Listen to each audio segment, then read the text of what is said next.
Hello children, this is 12th standard Gujarati lesson 20 બે લઘુ કથાઓ. It is on page 89. બે લઘુ કથાઓ. એક નરેન્દ્ર બારડ એમના દ્વારા લખિત અને બીજી ઈશ્વર પરમાર એમના દ્વારા લખાયેલ બે લઘુ કથાઓ તમારા સિલેબસમાં આપેલી છે. I hope you are with page 89. Let us see the introduction of Narendra Barad. લઘુકથા ક્ષેત્રે નોંધપાત્ર પ્રદાન કરનાર નરેન્દ્ર બાબુલાલ બારડ એમના કેટલાક નોંધપાત્ર પુસ્તકો આપીને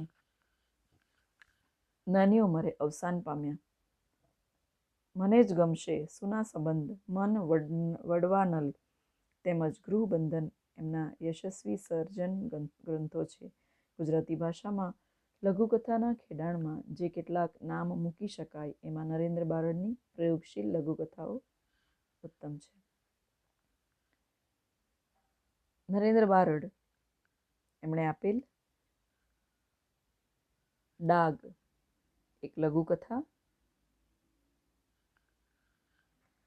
You can see in the textbook. Before that, we will see કે આ ડાગ લઘુકથાની અંદર શું છે કે સમાજમાં કહેવાતા ડાહ્યા લોકોની વિચારસરણી. ડાગની શરૂઆતમાં જ ગમે તેમ તોય આ તો દીકરીની જાત, આ વાક્ય દ્વારા સાવ નિર્દોષ છતાં ગંભીર વાત સમાજમાં કહેવાતા ડાહ્યાને સમજો માણસો તરફ અંગુલી નિર્દેશ કરે છે. લગ્ન જેવા પવિત્ર સંબંધને કેવી નજરથી જુએ છે તેની ગંભીર વાત ડૉક્ટરના જીવનમાં બની ગયેલી ઘટના દર્શાવે છે. કે ડાગની શરૂઆતમાં જ ગમે તેમ હોય તોય આ દીકરીની જાતને એમ છોકરીઓ માટે કહેવાતું હોય છે. તો આ વાક્ય સિમ્પલી કહેવાઈ જાય છે, પરંતુ એમાં ગંભીર ભાવ વ્યક્ત થયેલો છે. લગ્ન જેવા પવિત્ર સંબંધને લોકો કેવી નજરથી જુએ છે તેની ગંભીર વાત ડૉક્ટર સુનીતાના જીવનમાં બની ગયેલી ઘટના દર્શાવે છે. ગમે તેમ હોય આ તો દીકરીની જાત, સાવ સાચું કહેજો બેન, આમાં ચિંતાનું તો કોઈ કારણ નથી ને? ના, બિલકુલ નહીં. તમારી બેબીને વિટામિન એની ડેફિશિયન્સી આવી ગઈ છે, એટલે જ એના શરીરે સફેદ છાંટણા ઉપસી આવ્યા છે. જુઓ, તમને આ ગોળી લખી આપું છું. ગોળી પૂરી થયે તમે બેબીને ફરીવાર બતાવી જજો હો. ડૉક્ટર સુનીતા શાહના શબ્દોની તેની સામે ફૂલ જેવી બાળકીને તેડીને બેઠેલી સ્ત્રી ઉપર જાદુઈ અસર થઈ અને આભાર સૂચક નજરે તે સ્ત્રી દવાખાનું છોડી ગઈ. તૂટી પડતી ડાળીની જેમ એકાએક ડૉક્ટર સુનીતા શાહે પોતાનું માથું ટેબલ પર ઢાળી દીધું અને આંખો મીચી દીધી. તેની બીડાઈ ગયેલી પાંપણો તળે પોતાના કપાળ ઉપર ચાંદલો કરવાની જગ્યાએ જન્મથી ઉગેલા કોઢના સફેદ ડાઘને લીધે લગ્નની પહેલી જ રાત્રે ત્યક્તા, એટલે એક ડૉક્ટર હતા સુનીતા, અને એમણે કોઈકને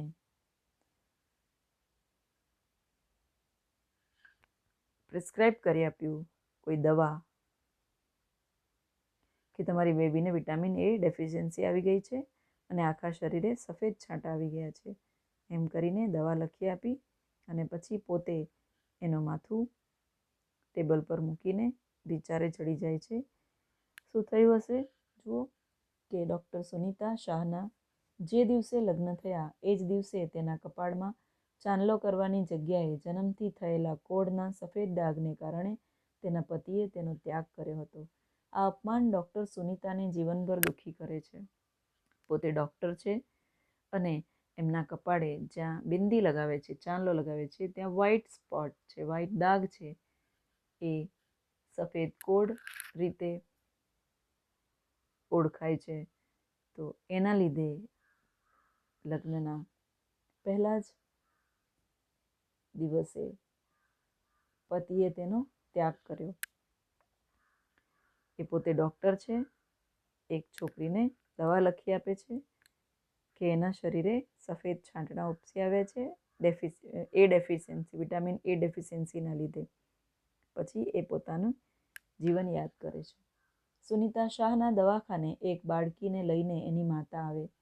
બાળકીના આખા શરીરે સફેદ છાંટા આવેલા હોય છે. બાળકીની માં ખૂબ ચિંતા કરે છે. તે બોલી, ગમે તે હોય, આ તો દીકરીની જાત. સાવ સાચું કહેજો બેન, ચિંતાનું કોઈ કારણ નથી ને? એમ એની માતા પૂછે છે, જે પેશન્ટ આવી છે એ. સુનિતા શાહે કહ્યું, ડરવાનું કોઈ કારણ નથી, માત્ર વિટામિન એની ખામીને કારણે સફેદ છાંટા આવ્યા છે. આ ગોળી લખી આપું. આ જવાબ સાંભળીને બાળકીની માં પર જાદુઈ અસર થઈ અને બિચારી ખુશ થઈ ગઈ અને દવાખાનાની બહાર જતી રહી. સુનિતા ટેબલ પર માથું મૂકીને આંખો મીચીને પોતાના ભૂતકાળના દુઃખદ ઘટનામાં સરી પડે છે કે જે ડૉક્ટર પેશન્ટને સફેદ છાંટણા થયા છે શરીર પર, એની દવા આપે છે, એ ડૉક્ટર પોતે જ એક બિંદીના જગ્યા ઉપર સફેદ ડાઘના લીધે આફ્ટર મેરેજ એના પતિ એને છોડી મૂકે છે. એટલે એનો લગ્ન જીવન ભાંગી પડે છે. એટલે જ કહેવાયું છે કે સમાજમાં કહેવાતા ડાહ્યા અને સમજુ લોકો લગ્ન જેવા પવિત્ર સંબંધને એક સંકુચિત દ્રષ્ટિકોણથી જુએ છે, જેને કારણે સ્ત્રીઓને ઘણું બધું આ સમાજની અંદર સહન કરવું પડે છે. ડૉક્ટર સુનિતા શાહના કપાળમાં ચાંદલો કરવાની જગ્યાએ જન્મથી થયેલા કોઢના સફેદ દાગને કારણે એનો પતિ એને લગ્નના પહેલા દિવસે જ ત્યાગ કરે છે. એટલે સુનિતા આ પુરુષ પ્રધાન સમાજમાં સ્ત્રીઓ સાથે થતો અન્યાય એ સુનિતા શાહ સાથે પણ થયો હતો. કપાળમાં ચાંદલો કરવાની જગ્યાએ આ ડાઘના લીધે લગ્નની પહેલી રાતે પતિએ તેના ત્યાગ કર્યો. તે માટે એ હૃદયથી દુઃખી થઈ ગયેલી, હૃદયથી ભાંગી પડેલી સ્ત્રી હતી. જ્યારે એ પોતે ડૉક્ટર છે અને વિટામિન એની ઉણપથી, અછતથી એ સફેદ છાંટા ઉપસી આવે છે, એની દવા આપી રહી છે. તો કેવું જીવનનું આ રૂપ છે ચિલ્ડ્રન. જુઓ કે ડાઘ લઘુકથામાં આજે પણ સ્ત્રીઓને, ડાઘ લઘુકથામાં શું સમજાવવામાં આવ્યું છે કે આજે પણ સ્ત્રીઓને અને લગ્ન સંબંધને કેટલી સંકુચિત નજરથી જોવાય છે, એ વાસ્તવિકતા અહીંયા છતી થઈ જાય છે. અને આવું આપણા સમાજની અંદર થવું જોઈએ નહીં, એ અહીં લેખકે આપણને સમજાવ્યું છે. નાઉ સેકન્ડ લઘુકથા, ધ ટાઇટલ ઇઝ ઢોરા. એ પણ 89 ઉપર જ છે. ઈશ્વર પરમાર એના લેખક છે. કે રાજીમાં એકલપણ ને ડેલી બંધ ઘરમાં નાના મોટા ઢોર એટલે પશુ પ્રાણી માજી ઢોર સાથે બોલે ને બાજે, પાછા પંપાળે એટલે વહાલ કરે. એમના બેવ દીકરા ભણતા ભણતા પરણીને દૂરના શહેરમાં સ્થિર થયા. તેઓ તેડાવે ખરા, પણ માજી જવાબ લખાવે, ભોમકાની માયા મેલી નથી મેલાતી, તમે સઘરિયા આંટો દઈ જાઓ વે લેરા. Turn page 90. ફરી દીકરીનો કાગળ, અમારે નોકરીમાં રજા જમે નથી. આવીએ તો છોકરાનું ભણતર ભાંગે. તમારી વહુની તબિયત ઠીક રહ્યા કરે છે. હાલ તો નહીં અવાય. પૈસા મેલ્યા છે, હવે ઢોરા વેચીને નિરાંતે રહો. ઘણું વેઠ્યું, ભજન ભાવ કરો, તબિયત સાચવજો. એકવાર આવા કાગળનો જવાબ લખાવવા મારી દુકાને પત્તું લઈને રાજીમાં આવ્યા, ત્યારે મેં કહ્યું, માડી વેચી દો ને ઢોર, રહો નિરાંતે. નાણાંની ક્યાં આપદા છે તમારે? આપદા એટલે તકલીફ. ચહેરા પરની કરચલીઓ પર અટકીને સરતા આંસુથી ભીના થતા શબ્દોમાં રાજીમાં કહે, ગગા ઢોરાને વેચું તો પીટ્યા પારકા ખીલા છોડાવીને અધરાતે ડેલી બાર ભાંભરડા નાખે છે ને પંડના છોરા વણ વેચે વેચાઈ ગયા. નથી લખવો કાગળ મારે. પેલું કોરું પત્તું ફાડીને ફેંકતા વળી કહે, ભઈ હવે તો મારે છોરા ઈ ઢોરા ને ઢોરાઈ છોરા. એમ રાજીમાં ની વાતો કરી છે આ લઘુકથામાં. કે ઢોરા લઘુકથામાં લેખકે શું વર્ણવ્યું છે સમજી લો ચિલ્ડ્રન. કે આ લઘુકથામાં વતનથી દૂર રહેતા સંતાનો એકલી રહેતી માતાની વેદનાને સમજી શકતા નથી. થોડામાં ઘણું એ લઘુકથાનો પ્રાણ એ ન્યાય આ લઘુકથામાં દીકરાઓ વતન છોડીને શહેરમાં વસ્યા છે. આધુનિકતાને રંગે રંગાયેલા સંતાનોને માતાને શહેરમાં આવીને વસવાનું કહ્યું, પરંતુ રાજીમાં પોતાના ઢોર સાથે પ્રેમના બંધનથી બંધાઈ ગયા હોય છે. ભૂમકાને પોતાની ભૂમિ છોડીને શહેરમાં વસવું એના માટે મુશ્કેલ છે. રાજીમાં છોકરાઓને વતનમાં આટા દેવા તેડાવે છે કે વતન તમે આવો, ત્યારે તેઓ પોતાની વ્યસ્તતાને કારણે આવી શકતા નથી. અને એ પણ સહજ વાત છે કે કમાવા ગયા છે શહેરમાં તો નથી આવી શકતા. પૈસા મોકલીને પોતાની ફરજ પૂરી કરી. છોકરાઓ પૈસા મોકલે છે, માજી ગામમાં રહે છે. આ બધી જગ્યાએ જોવા મળતો આ મોટો પ્રશ્ન છે. અને ડોસા ડગરા માણસોને પોતાના છોકરાઓ સાથે શહેરમાં રહેવાનું ફાવતું નથી, અને શહેરમાં વસતા છોકરાઓ એ પૈસા કમાવા આવ્યા હોય છે જીવન ગુજરાન ચલાવવા માટે, એટલે એ લોકોને વતનમાં રહેવાનું ફાવતું નથી. કોઈ પણ બેમાંથી એક જણે એડજસ્ટ કરવું પડે. છોકરાઓ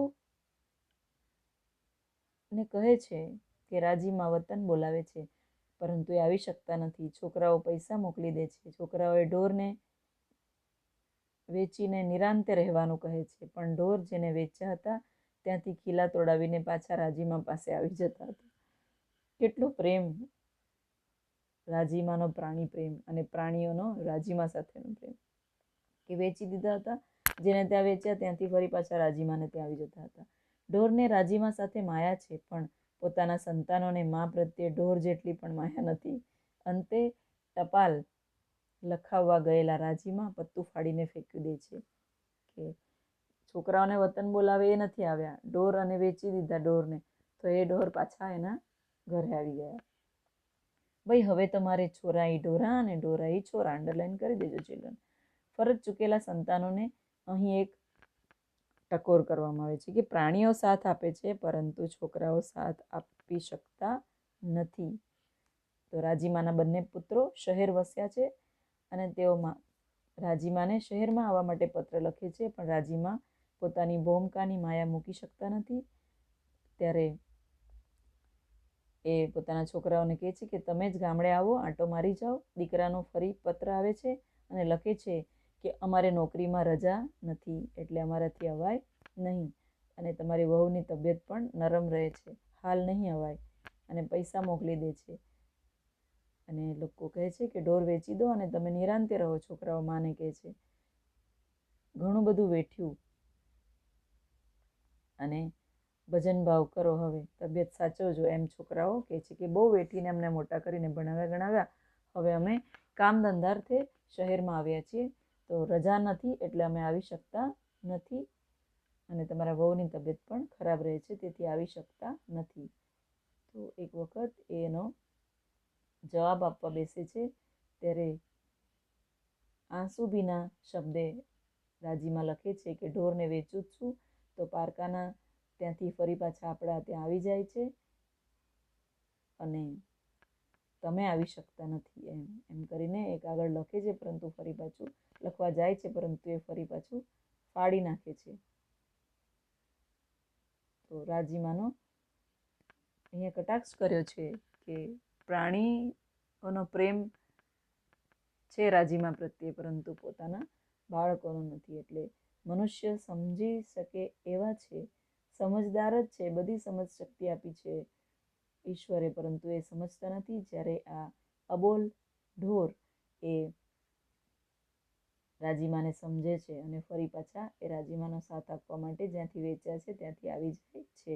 તો આના પરથી શીખવા જેવું શું છે કે જે બ્લડ રિલેશનવાળા છે એની તુલનામાં મનુષ્ય કરતાં પ્રાણીઓમાં એકબીજા પ્રત્યે વફાદારી અને પ્રેમ હોય છે. તો માણસો કરતાં પ્રાણીઓમાં વફાદારી અને પ્રેમ વધુ જોવા મળે છે. અને એક ઉક્તિ શું કહી કે છોરા ઈ ઢોરા અને ઢોરા ઈ છોરા.